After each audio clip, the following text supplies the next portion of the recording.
What's up, everybody? In this video, what I'm going to do, I'm going to go over a fermentation kit for wide mouth mason jars. This kit right here, I got this and because I wanted to make like some kimchi or some sauerkraut or anything like that. I wanted to start putting some things together. I have a mason jar here, and it has to be a wide mouth mason jar, and I will show y'all exactly how this kit works.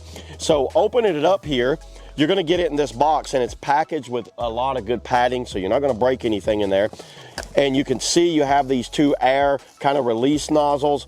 You get some extra seals that go around it, an extra seal that goes in the lid. And what's included in this package are these lids right here, and they're packaged just like this. Then you're going to get, and there's a total of 4 in this box when you order it, and you're going to get these weights. These are glass weights, and I'm going to show you exactly how all of this works. You're going to take your mason jar, you're going to put, say, like cabbage, lettuce, whatever, maybe different types of spices. You'll put it in here and you'll add your water. And because this is going to be fermentation, you're going to take your weight and you're going to put your weight. I'm going to have to do this slow because there's nothing in there.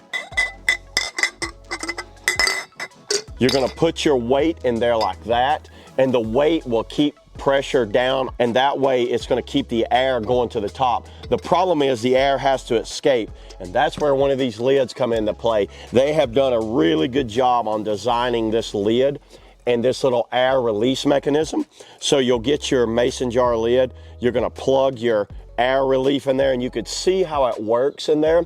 When air comes up, it lifts that and it kind of like bubbles out the air. So that way it's not going to kind of like swell your jar lid up. So then you would put that on the jar, tighten it down nice and tight, and then you could put this, say, in a cabinet. You could put it somewhere, and usually, you know, 7 to 10 days should be enough time to start to getting all the fermentation done that you needed to do. And then that's when you could take this lid off and put a regular lid on it, put it in the refrigerator, and have it ready to go. This is one of the best ways for anybody that's wanting to do fermentation on any type of vegetables, and I highly recommend one of these kits. It pretty much has everything you need. All you got to do is get the food and get the jars, and you're good to go. So yeah, that's all I got today, everybody, on the fermentation complete kit with the weights. Check that out. Let's go make some sauerkraut. See you guys in the next video. Woo!